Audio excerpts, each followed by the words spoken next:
Hi, I'm Amit Katwala from Wired Magazine and welcome to Spotlight.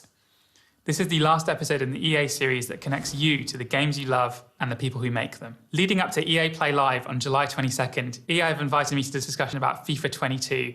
We're going to be talking about the next-gen tech that they're using to make football even more realistic. What a game we have in store for you today. The hype has been building all week and the fans are pouring into the stadium. The tension palpable. Stay with us. We'll have all the action for you live right here on EA TV. We've got a great panel of developers from FIFA here to join us today. Please introduce yourselves and your history of FIFA. Hi everyone, I'm Sam Rivera. I'm the lead gameplay producer and I've been at EA for 12 years. I can tell you I'm a very passionate FIFA player. I obviously play the game a lot at work, but also for fun at home. And probably my biggest achievement in FUT was to reach Division 1 in Rivals. However, I got relegated. It didn't last for too long. But still, it's something that I enjoy a lot, just playing the game. And hi, I am Sean Pejic. I'm a gameplay producer also on FIFA. I've been working at EA and on FIFA for just over 9 years now. Before I joined EA and when I was younger and much fitter, I was a professional football player in England, Wales and North America. So I'm very passionate about football and obviously FIFA. So again, like everybody here, I'm super excited to talk to you about gameplay in FIFA 22 today. I'm Kancho Daskov, the gameplay director for FIFA 22. I've been at EA for 14 years and I absolutely love football. Aside from that, I'm really into the skillful side of things. One of my side hobbies is called freestyle football, so I love juggling the ball, doing all sorts of tricks. I've worked on all of the skill moves in the game. That's one of my biggest passions. Hi, I'm Gabe Zaro. I am the community manager, global engagement for FIFA, and I come originally from Brazil. So football is kind of a religion for us. Played FIFA for most of my life, and I can say that my biggest achievement on FIFA 21 was to get Elite 3, also Division 1. Really, really great to meet you all. Now, I think like all of you, I've been playing FIFA for most of my life, and I was really excited for the next-gen version to come out. When I reviewed FIFA 21, there was a lot of room to grow within the game in the next-gen. So I'm really interested to hear about the work you guys have been doing to improve the game year on year and how next-gen tech is changing FIFA 22. Now, one of the big changes that you've made for FIFA 22 on next-gen is Hypermotion, which is going to make football and FIFA feel way more realistic. But can you tell me a bit about it? What exactly is Hypermotion, Sam? Hypermotion is a next-gen exclusive technology powered by real football that brings gameplay to the next level of realism. Hypermotion integrates advanced 11 versus 11 mocap and machine learning for the first time to create the most authentic, responsive and fluid experience on the pitch. So what does that mean exactly? What's this 11v11 mocap you're talking about, and how does machine learning kind of come into that? In the past, we used to capture animation in a mocap studio through an optical way of doing it. And we used to have maybe 1, 2, 3 players, and we would tell them, go to this direction, kick the ball in this direction. So advanced 11 versus 11 motion capture. XSense Suits allows us to, for the first time, capture 22 professional footballers playing on the pitch. In other words, the data from these players in the real football environment, it's where it's powering the motion of players and teams in FIFA 22. So what does the algorithm, the machine learning algorithm, do with all that data? How does it take all that data from that match and all the other data that you have and apply it to the animations that are used in FIFA 22? Our cutting-edge and proprietary machine learning algorithm learns from over 8.7 million frames from the advanced 11 versus 11 mocap, and then in real time creates animation. This animation creates more organic and fluid motion in a different set of scenarios in the game. So what you're gonna see is players alternating between different, like let's say a short step and then a longer step to properly get into the position where he can kick the ball for either a pass or shot or just a ball control. And that just makes things look and feel more like football. Motion is more fluid because players in real life, they adjust their cadence, they look at the ball, they position their bodies to get there, to get to the ball. And that's what you see with this new machine learning technology that we have in the game in FIFA 22. Can you tell me a bit more about this match, this 11v11 match? Because I think we've all seen, or FIFA fans will have seen videos of players doing motion capture in those suits with the little white dots on them. But this was a full game of football with all 22 players wearing these suits, right? So I remember you telling us a story about the 11v11 in Spain, right? Like you were hyping up the players, you were telling them, go really hard, this is your chance to be in the game, and what happened there? That was a very important part. We told them, look, this is the first time we're putting people actually playing the sport, professional players playing football, and this animation is going to the game, so go and try hard. And exactly at the end of the game, they were about to fight. It was very interesting, but we really got the data that we wanted. You see that the data is more athletic now. There's more intensity, physicality is there, and also a lot of behaviors that you don't usually get with regular motion capture. Players being more human, you get to take all these behaviors and talking and pointing, directing people. You get all these little things. All these football behaviors, now we have them and we can put them in the game, which makes a more authentic version of FIFA. And the other thing I noticed was the emotion. There was a play I saw where the player didn't get the ball, and you could tell he was so frustrated. Like, why didn't you pass the ball to me? And that was so natural, just that the way he did that emotion. So we put that into the game. It's crazy, eh? When you have one person in the studio, so many cameras on this one person, it's hard to be as natural as with 22 people in one pitch, right? So exactly. So this is really changing how we capture animation in football, and it's taking it to the next level. Yeah, I think another little component that the Cancho's touched on, but that I see when I looked at this XN's data was just the natural behaviors that Gabe was touching on, the physicality that you couldn't get in a mocap shoot that's more structured. Now we see players just naturally falling over each other. It just sounds so simple, but it's actually quite hard to direct and say, just fall over. You need to put it in a real environment and see the players just come together naturally and make these falls. So that's just one part of it, but like there's so much more that we can gather from this XN's data, which really elevates the game.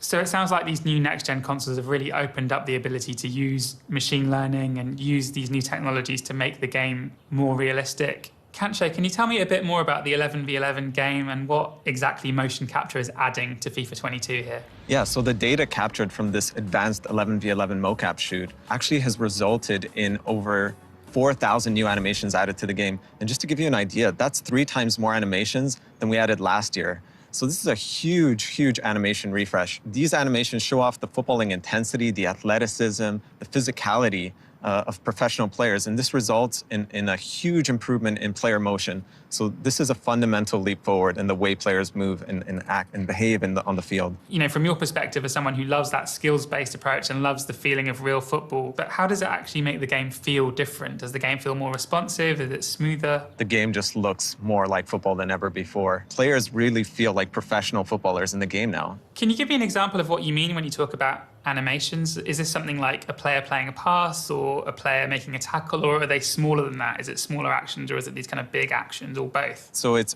individual actions, such as a player switching the ball from one side of the field to the other, doing that type of lofted pass, just the motion to slice underneath the ball with your foot, the way professionals do it. It's quite unique just to see that motion play out and follow the ball as it's flying through the air. So these kind of moments in the game really make the game, they make it feel more football because you have the professional players actually doing these actions in a match. Will that differ depending on how good the player is? Like, will Lionel Messi approach the ball differently to a League 2 player or, you know, a player from a lower division in FIFA? There's definitely some personality in terms of how we calculate how well the player can get into the ball, how fast. There's multiple systems that combine to give you that fluidity. Messi will be a little bit faster to get to the ball. However, here is more not necessarily about the personality, it's just about knowing how you need to get to the ball. So when you put all the systems together, then yes, players like Messi, players like Ronaldo, they have a better sense of how to shield, how to position their body so you can get away from the defender. Obviously, football isn't just about individuals, right? It's also about teams and tactics. And there's new features called team intelligence, so we're adding more team intelligence to FIFA 22. Sean, can you tell me a bit more about that, please? Driven by the power of the new generation of consoles, tactical AI creates deeper intelligence for all 22 players on the pitch. This starts with the attacking side of things. Now in the attack, each of these players can have up to 6 times more decisions per second than ever before. So now the attacking runs are much more intelligent, and also the build-up play and the chance creation, the players make much more supported runs, which improves the level of tactics.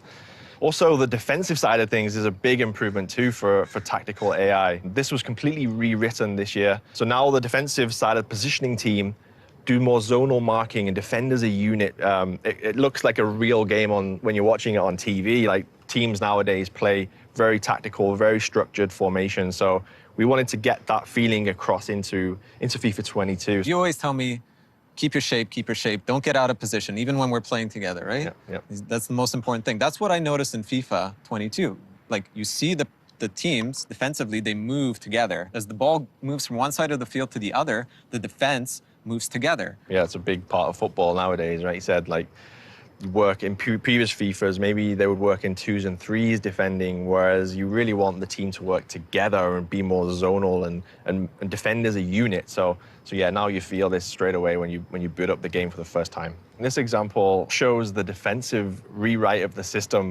You can see the back four working in a unit and as a zonal marking to really work together from when the ball switches from one side of the pitch to the other side. They shift together as a team to really work as a unit and defend that space. We analyze a lot of professional football just to see how teams retain their shape when they are defending, when they move up the field. And that's what you are seeing in the game now, which just gives you that feeling of more authentic experience. And actually in FIFA 22, you can tweak your attacking tactics so they're different depending on whereabouts on the pitch you are, right, Sean? Yeah, of course. Yeah, you kind of nailed it with that one. In the attacking tactics, you can set your tactics in both chance creation and build-up play, which in other words means that if you have the ball in your defensive half of the pitch, you can set your tactics to play one way, possession football, for example, but then when you play in the attacking side of the pitch, you can change to completely different tactics. So gives the user and everyone more control to adjust your tactics and customize how you want to play. This is a very important feature, especially for those that play competitively, because you get more control. You can, as you said, pick your tactics differently, and it's going to be an important one. So tactics is one thing, and we've all watched Champions League finals where it's like a chess game, but we've also all watched, or at least I've watched a lot of League 2 football where it's more like a wrestling match. How does Hypermotion improve the physicality of players? We've added the new kinetic air battles. So now when the ball's in the air, you see the differences where two players are synced together. So the visuals of two players going up for the header look way better than it ever has, but also maintaining the responsiveness of what the user wants, because you really need to focus on the responsiveness as well as the visuals. So these two things combined really elevates the in-air play battles in FIFA 22. Yeah, and the thing about the new headers, right, we're using the two-player interaction technology. So now, as you said, we're syncing up two players going up for the ball. So when they collide, it actually looks really natural the way they stumble or fall after that collision. It's not like individual objects hitting each other. This is like two players really going up and battling for the ball. So two players could be running side by side, jumping up for the ball. They could be backpedaling. One guy could be running in a certain direction, the other guy in the opposite direction. But the point is that they go up together. You're going to feel that physicality now. There's a bunch of different areas of FIFA that are being touched by this Hypermotion technology. And another one, Kanto, is ball control, which has really benefited from these extra animations. Player's first touch is so important in today's modern game. And Hypermotion gives us such a huge animation refresh that now we're able to control the ball more fluidly than ever before. And the way we're doing that is by adding new multi-touch animations. And that's the key. These animations are longer and they have multiple touches, which allows you to bring down a ball off the chest and onto your foot in one fluid motion. So with the longer animations, you're able to take the ball off your thigh, cushion it, and turn quickly away from your opponent. You're gonna feel these new animations, especially in controlling air balls. So anytime the ball's in the air or bouncing, you're gonna take that quick touch off your thigh or off your chest, turn fluidly with that second touch into the direction that you want to go in. We're calling this feature composed ball control because the players are way more natural at taking that first touch and transitioning to the second one. I think at the very start of this clip, you can see a multi-touch trap, if I'm not mistaken, where he's shielding the defender. Comes off his thigh, it lands nicely in front of him to then move forward. And yeah, that part of, to me, looks great. Yeah. Yeah, and the thing is, it's not just the visual improvement. It actually allows the players to control the ball quicker. So one touch off the chest, setting it up for one touch with the foot, and that's it, you're off. It's not like in previous FIFAs where sometimes you take the ball off the chest, it bounces awkwardly, and you have to like adjust. It's way more responsive now because it's literally one touch, two touch, and you're off. And that's so important, right? Because on a competitive level on FIFA, you see that the best players, they're just trying to adjust for the best shot or the best pass. Yeah, and like in professional footballers, also as well as Kancho saying the realism in FIFA, from an authentic point of view, it's all about the first touch. Like when you coached as a kid or up until whatever level you play at, always focus on the first touch, getting the ball out of your feet, 1-2 touches, and then you're away. And having all of these additional animations, there's over 400 new animations for controlling the ball just due to Hypermotion.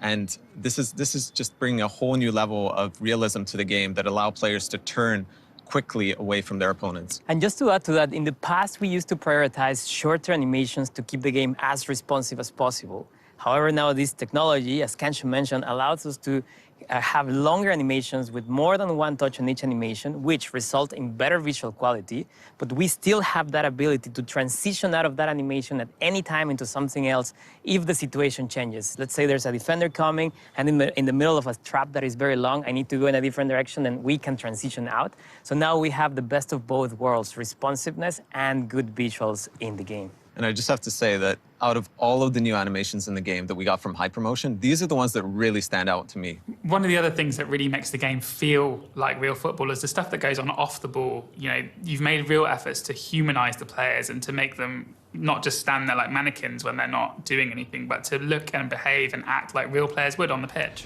So when we analyzed the 11v11 advanced mocap, we actually noticed the players are communicating all the time. I'm saying, man on, go here, I'm offering support.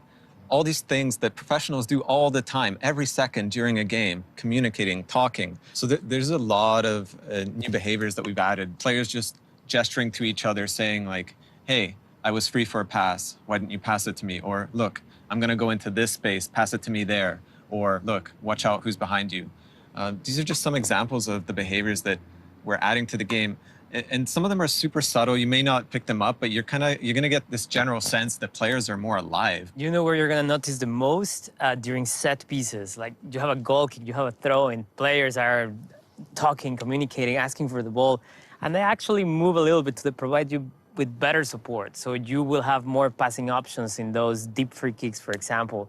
But it's all about this objective of making players more human and just smarter across the pitch. We hear from feedback a lot that, you know, we have a parcel of our player base that talks about these animations so much because they are playing for an immersive experience. The career mode guys, for example, they go wild with these types of things. It's incredible, like the reception, you know, for these small pieces of animations that just create a more immersive experience for those players. It's huge for them. And the other thing you'll notice about this clip is the way Haaland runs. We have a star-specific locomotion for Erling Haaland. He is a big-time player. He's a young superstar, and the way he runs is so unique. He's kind of got this like a little bit of a hunch in his posture and big strides. So to represent that power and uniqueness of his running style, we've got his running style in the game now. And the beautiful part of this is their upper body layer animations, meaning they don't hinder responsiveness. You can do whatever you want on the controller. These are just layers on top. And also to add a little bit extra from my experience, when this thing came into the game when we played it a couple of weeks ago, it actually makes you think about the game and play it a little bit differently because now I might see a player off the ball calling for the ball. I'm like, oh, maybe I should like think about passing to this guy, or it just changes the way you think and play the game a little bit because you see these off-ball players doing these gestures and being more football. So all this combined just elevates the way you play FIFA and gameplay. Yeah, so the animations actually go to pretty much every area of the game. You see goalkeeper, you see the two-player headers, you see passes, shots, ball control, pretty much everywhere, all these humanization gestures.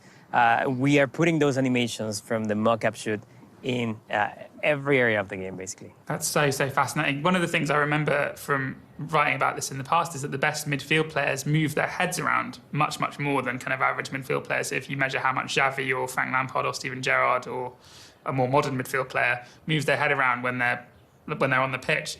And it's really interesting how this kind of, in real football, this upper body movement actually has a direct correlation to how good a player is and how many passes they play. So it's really great to see that being reflected in FIFA 22 as well. Now, we've talked about Hypermotion and how it changes play, but there's some other developments in FIFA 22 as well. And I'm just going to ask each of you to name a couple of things that you're excited about and excited to bring to the fans in FIFA 22 when it comes out Sean, maybe you can go first. Yeah, one of the biggest things that we haven't talked about yet is the new goalkeeper system.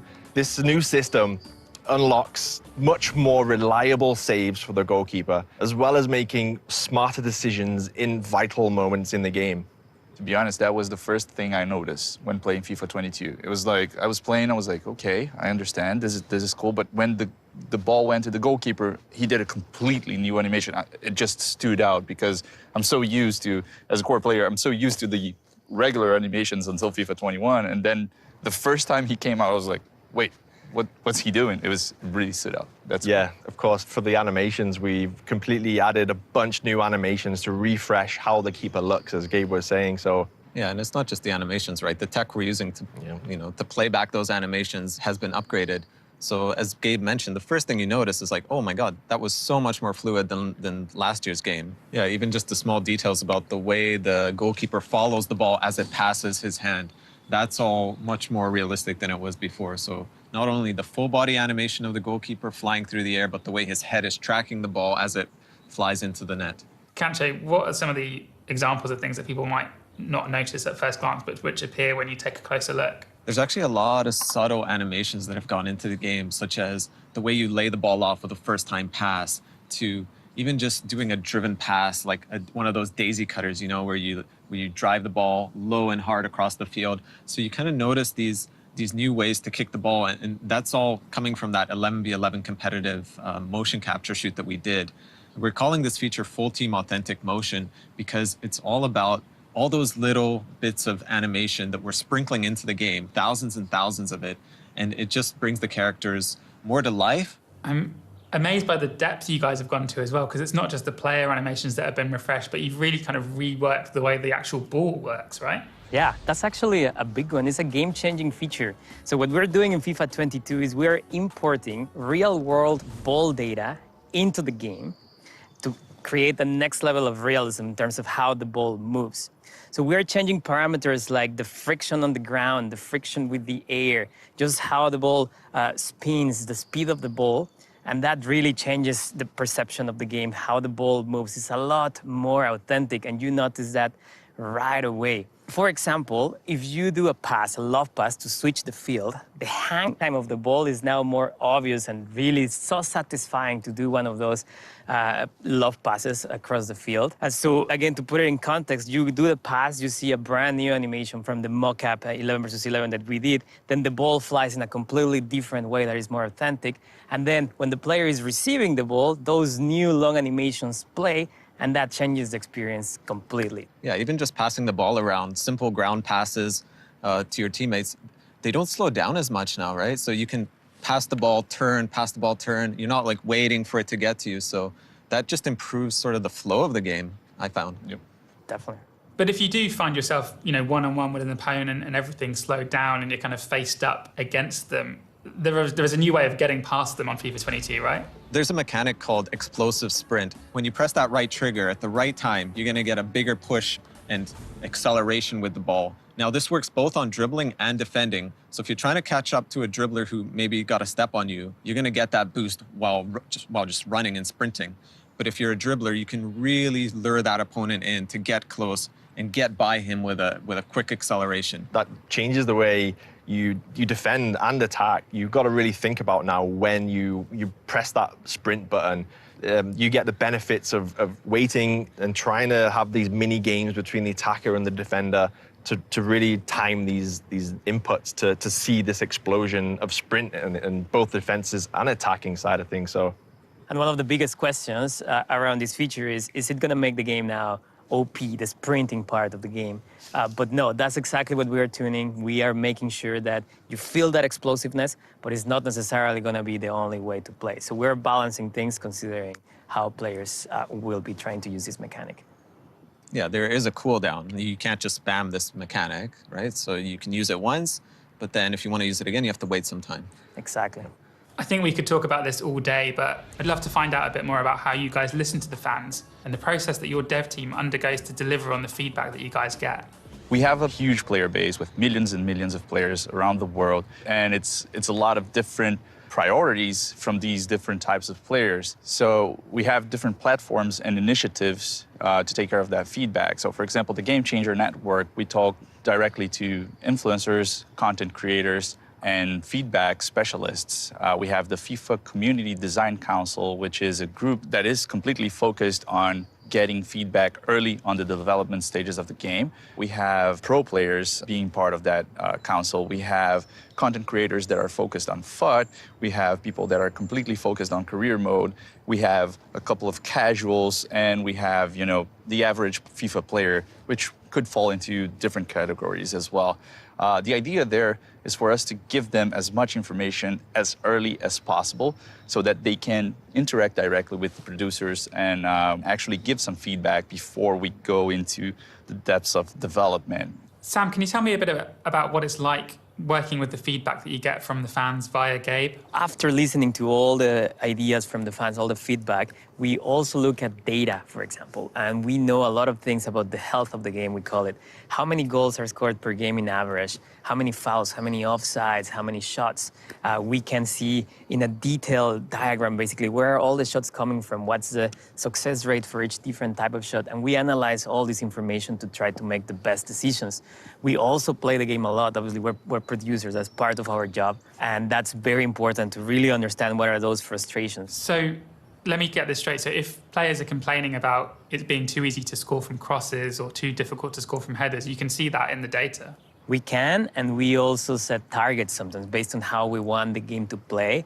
So if we think there's too many goals from crosses and we feel like maybe there's not enough skill needed to score on a cross because you just need to go to the wing and then cross it, then we try to design systems, design the game, maybe in a two-player header situation, how can we get the best outcome that creates a balanced game. How much does the game change from, you know, the first release to by the time the next game comes out, and how quickly players kind of find the easy ways to score? You know, is it within a week of release? Is it within a day of release where you see, oh, actually, there's too many goals being scored from crosses or too many goals being scored from headers? A lot of the bugs that we find require millions of players competing online.